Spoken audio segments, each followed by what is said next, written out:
Welcome to another episode of the Pennock Knockdown, a podcast where we unpack key strategies and tactics for digital marketing leaders. I've got a cool guest with me today. We're joined with Michael Buckbee. He is the founder of Knowatoa. It is your secret weapon for finding search ranking opportunities in the world of AEO, GEO. We're talking about ChatGPT, Claude, Gemini, Perplexity, and of course, as of this summer, Meta, and all of the things on Instagram being exposed to Google search results. So, Mike, super excited to have you on the show today. Oh, thank you so much for having me. This is awesome. I love talking about all things marketing and AI. Tell us what you've been doing because I know based on your LinkedIn profile and a little bit we talked about before hitting record, you're up to a lot of different things. So, tell us a little bit about your background and how you came to where you are today. Sure. So I used to be in house. I was a director of demand gen at a B2B, not a D2C marketing.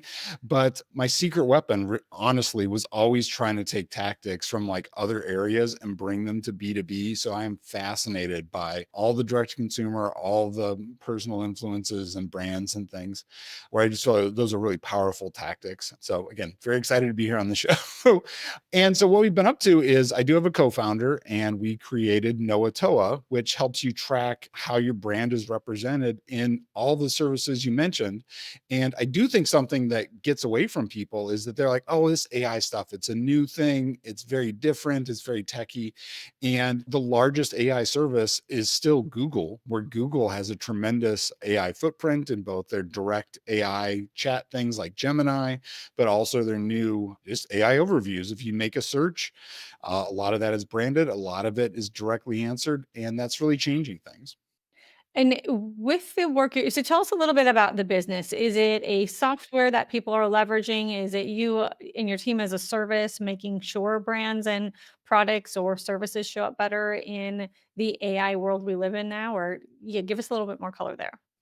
Sure. So it's a SaaS tool, and it's really to try to help marketers get their hands around how their brand is represented across all these new search services, as well as to help with some of the technical bits of this, where there's no search console for ChatGPT. You can't go in and see like, are we being indexed correctly? So even some of these like very basic fundamental things are quite a challenge to do, especially when you multiply it by all these different services.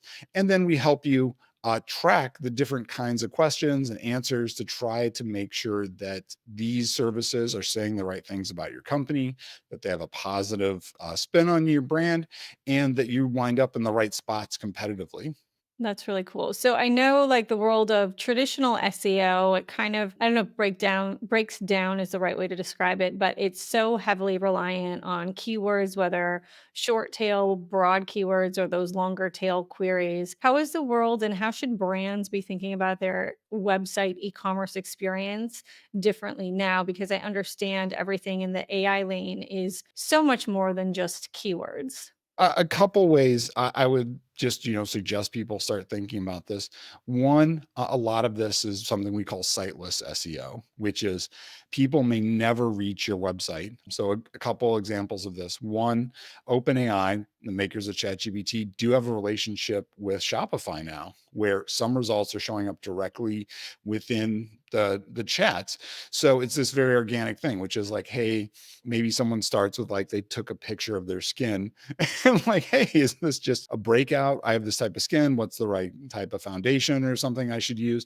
They will start getting recommendations directly in there, and products will be recommended. Another place, and that this is coming in, and this is sort of a larger thought I have, which is search is becoming less and less of a separate experience and more of a feature that's just in everything. Amazon obviously has a lot of third party sellers, a lot of people sell through there. They have a Rufus shopping assistant, which is this under the hood is this AI service called Claude. And so they use Claude service. And so you can actually ask questions that are a lot more detailed, like, hey, what's the best product to use for XYZ, instead of just trying to do like a direct product search, like a navigational search. And so these things are just popping up more and more in these different places. And it's a different type of content, it's a different type of strategy for those. Got it. And so to summarize, maybe back to you, the differences between what we used to do in SEO and what we're doing now is a little bit more deeper insights on a product detail page or something that allows your product to be surfaced for question or answers, concerns. If we're talking about like skin tone and foundation, maybe my undertone is warm or cool. And so, what's the best brand for me? Things like that, which probably like skin undertone was probably not a main keyword in the SEO realm for a foundation brand. So is that accurate? Yeah, how I usually describe it is that anything that could have been answered by Wikipedia, that's sort of a high volume but low intent query, is probably going to be answered directly by the AIs and is not something you could rank for. Maybe there's still some traffic there, maybe there's still a little bit of things, but if you're trying to invest in like what's the future, where's the best ROI for my marketing dollar, it's probably not there. You're probably better off doing something that's much more likely to get you recommended and is much more pointed towards something that will actually turn into dollars for your brand. I was going to say another wrinkle to this is that I think the scope of what is involved in search marketing is changing. So here's an example that like a customer said to us, ChatGPT is now our least trained but most popular representative of the company.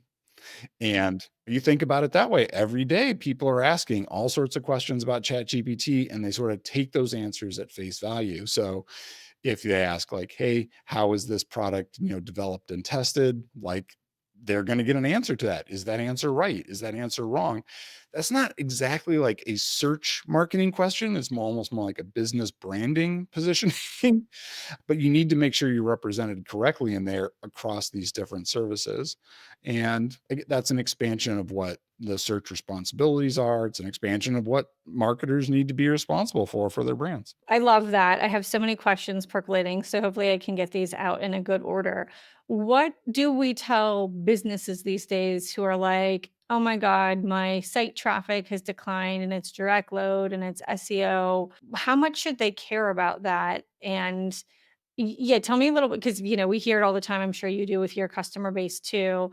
People are freaking out about traffic. How do we provide them with data or anything in your lane to kind of prove that like there's still stuff going on, they're just not making it to the website? We have a couple different things. I guess one thing we have is a belief that people are still people. Like in the same way that like all of the actions we used to take before smartphones, people still do. We still buy stuff, we still go out, we do all these things. How we do it is different.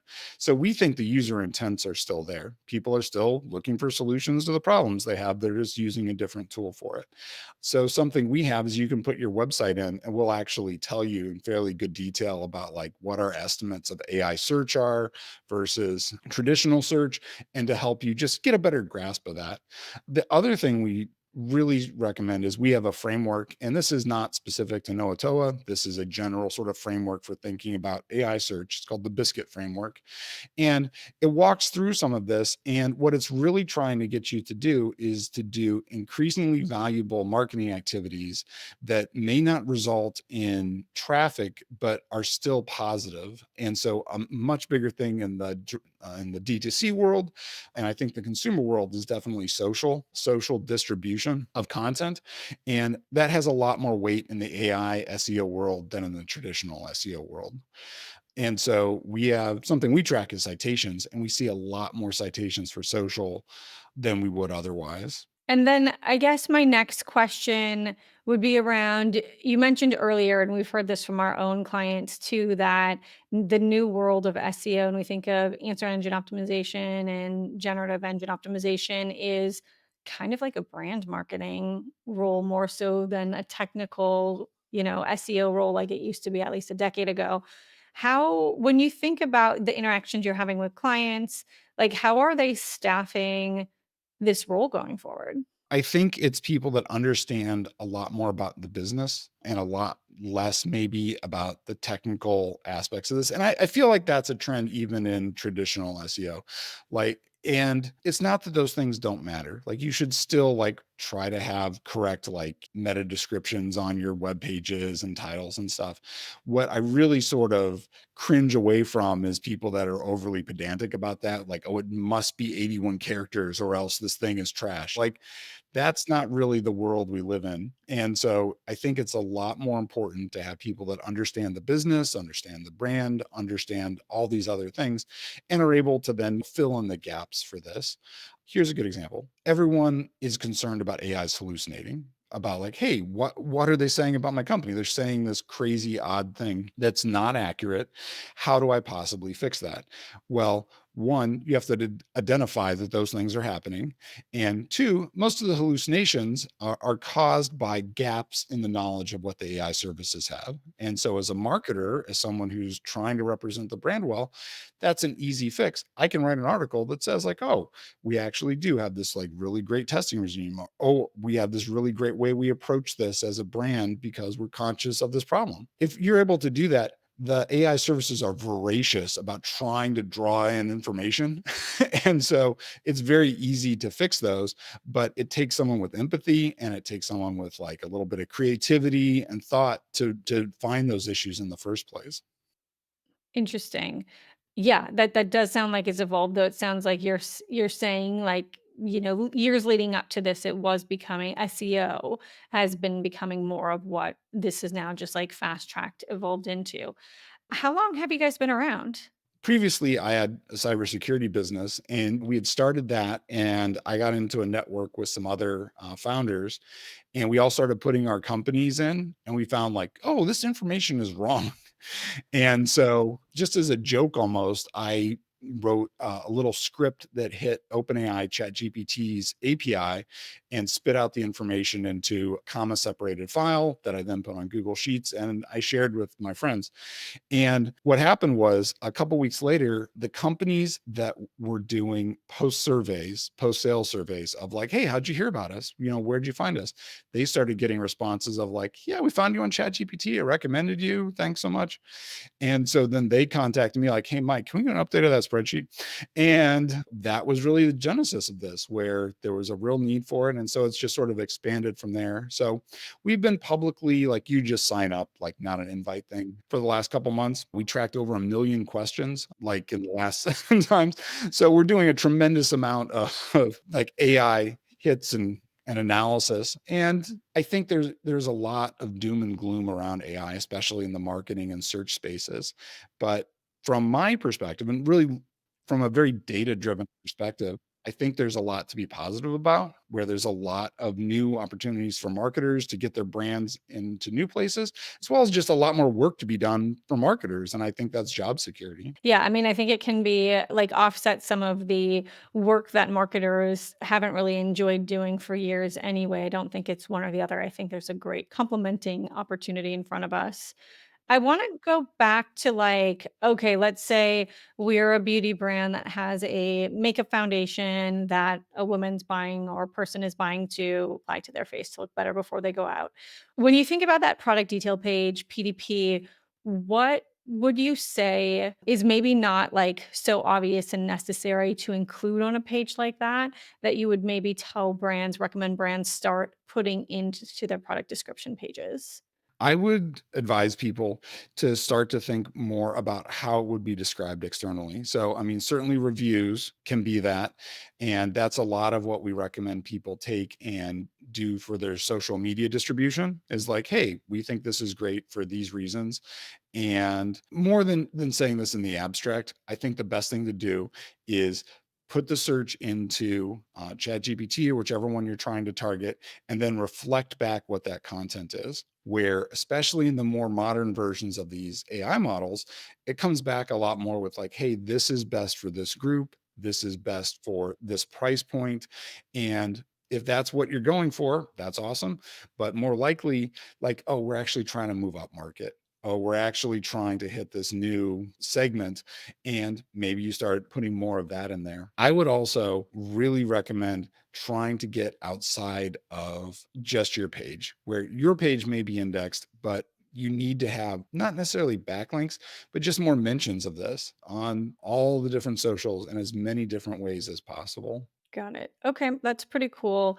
Related to that, I think, oh man, I just lost my train of thought. I had a really good follow-up question for you. Hopefully it'll come back to me. I love that idea. So we were just talking about PDPs and what should go on them. This was the question.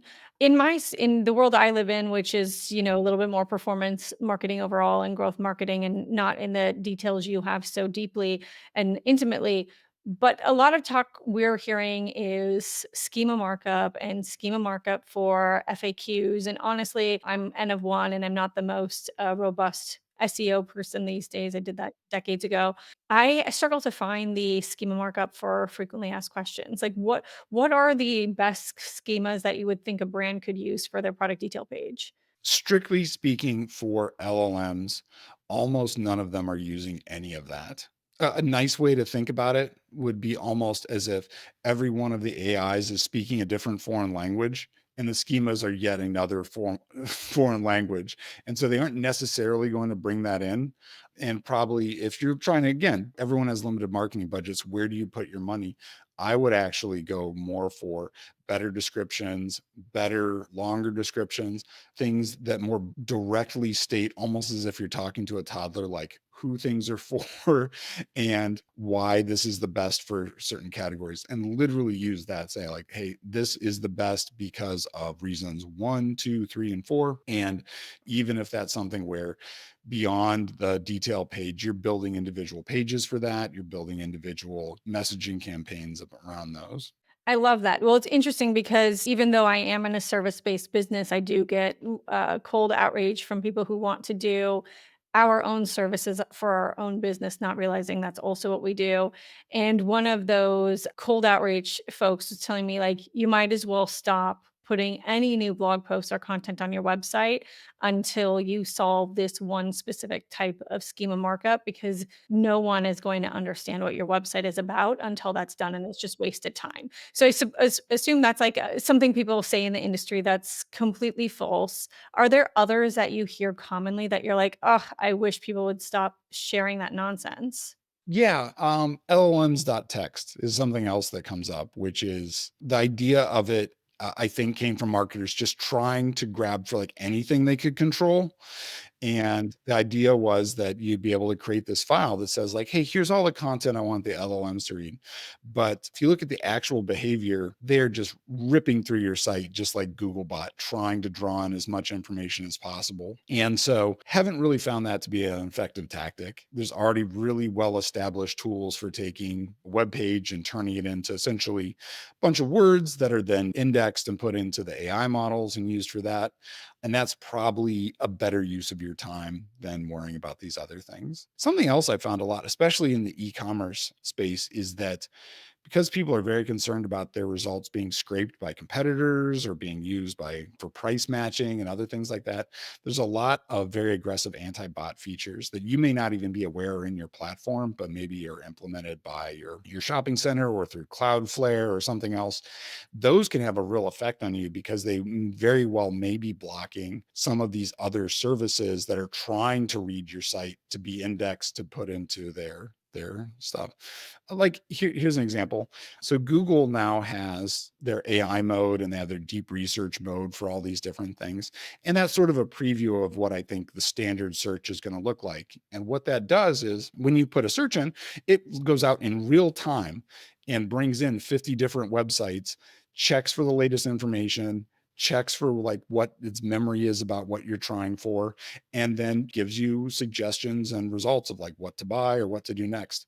And that uses a different user agent for those bots than Googlebot. It uses this Google extended. And so if you happen to be letting Googlebot through, but not the Google extended, you are cut off from all of that.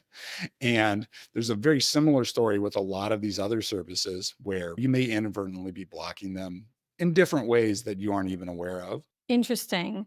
Yeah, and I think, like, every platform has its own kind of default styles and structures of doing things. Our service website is on Squarespace, and I know they're not as friendly with schema markup. I know we just talked about whether or not that's necessary, but every platform is going to have potentially some limitations. So I think if you're replatforming or building a business for the first time, just being aware of any possible limitations is a good thing to get some knowledge around.